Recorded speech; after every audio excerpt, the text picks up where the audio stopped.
men and women respond completely differently to stress. Surprise! And all the research up till a couple of years ago had been done on men. So when men get stressed, Amy kicks into action, says, be full of fear, run now. So men go into fight or flight mode. And they used to think women did that until 2 or 3 years ago at UCLA, they did a whole research project, and lo and behold, they found out that when women are stressed, we do something called tend and befriend. In other words, when a woman gets stressed, she talks. And when two women get together and they're stressed, they talk simultaneously for hours on different topics. And women can respond appropriately because we can multi-track. But for men, when they get stressed, they go into a cave. And they want to be left alone in the cave by themselves. But nobody taught women this. So we see the guy, we know he's stressed, we see him over there and we think, I want to help. He's probably like a woman. He probably wants to talk about it. So we go over, we say, is there anything wrong? And he says, no, thank you, I'm fine. Now we know something is wrong. So we go back. Is there anything you want to talk about? No, thank you, I'm fine. Now we know categorically, without hesitation, that he no longer loves us. And see, once you understand he's in a cave, it's got nothing to do with us, and he just wants to be left alone in his cave by himself to solve the problem, it's cool. We can go and shop.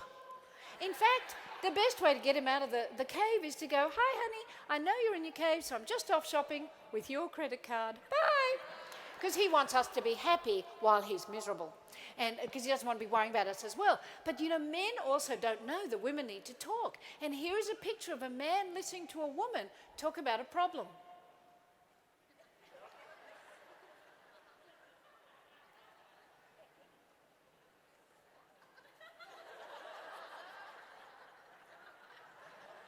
Could we do this after the football? No, guys, because this is what women love. When you see one woman listening to another, this is what the listening woman does. She sits there going, oh, you're joking. He did what? No. Oh, I can't believe that. Oh, that's insane. Oh, my God. See, fellas, we love this because it makes us feel validated. So when a woman's talking about problems, you've got to validate it. That's the really key thing. And then once you understand those two things, life isn't quite so difficult. But one of the other things, at the end of the day, what you guys can do is something that I call a technique, very specific technique called flick the stuff. Because all of us actually have a field around our body. And we have, every organ in the body drives an electric current, which generates a magnetic field. So we really have a magnetic field around our bodies.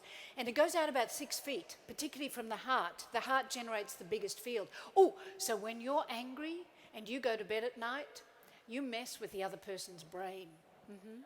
Because your angry heart interferes with their brain waves. Serious. So you can relax knowing that when you're angry and you can't get your own back. So when it comes to the sorts of things that we can do to get rid of the junk that gets dumped on us during the day, if you imagine this field, somebody comes along and they'll go, blah, and all their bad junk comes out and it sticks to your field.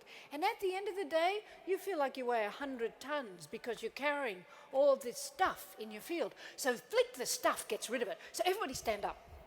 And I'll show you how to do it. So remember, you've got a big field around your body.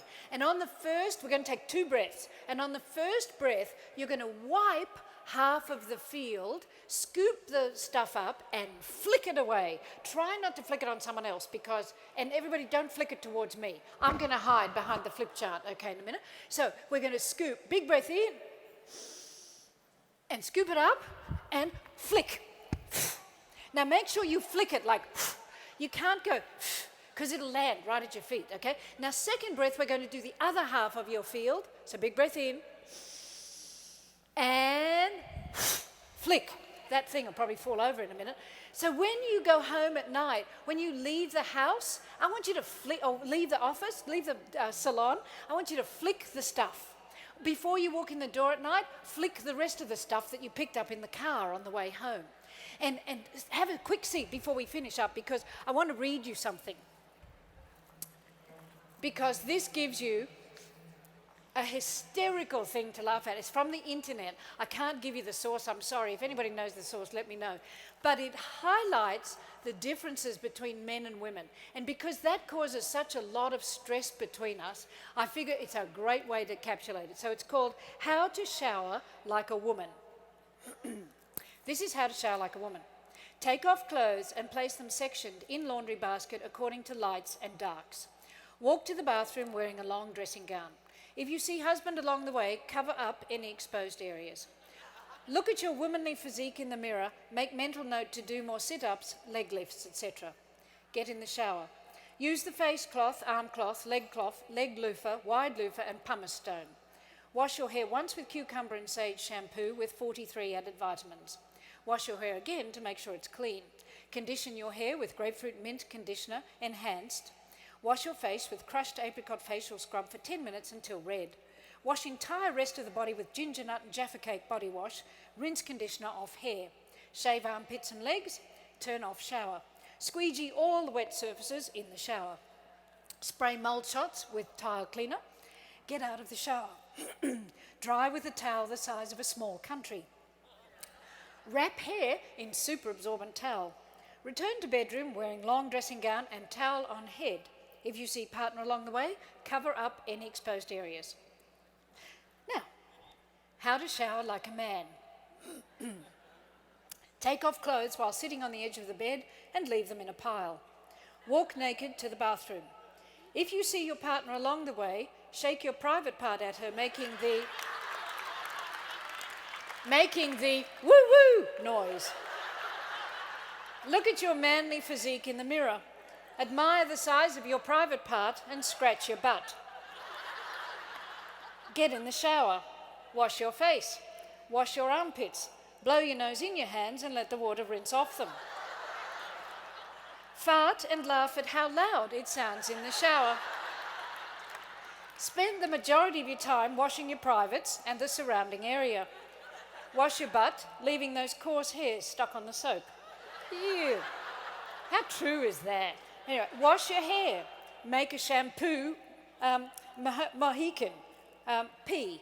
Rinse off and get out of the shower. Partially dry off. Failed to notice water on the floor because the curtain was hanging out of the bath the whole time. Admire private part size in mirror again. Leave shower curtain open, wet mat on the floor, light and fan on. Return to the bedroom with towel around the waist. If you pass partner, pull off the towel, shake private part at her and make woo-woo sound again. Throw wet towel on the bed. How to shower like a man. Isn't that true?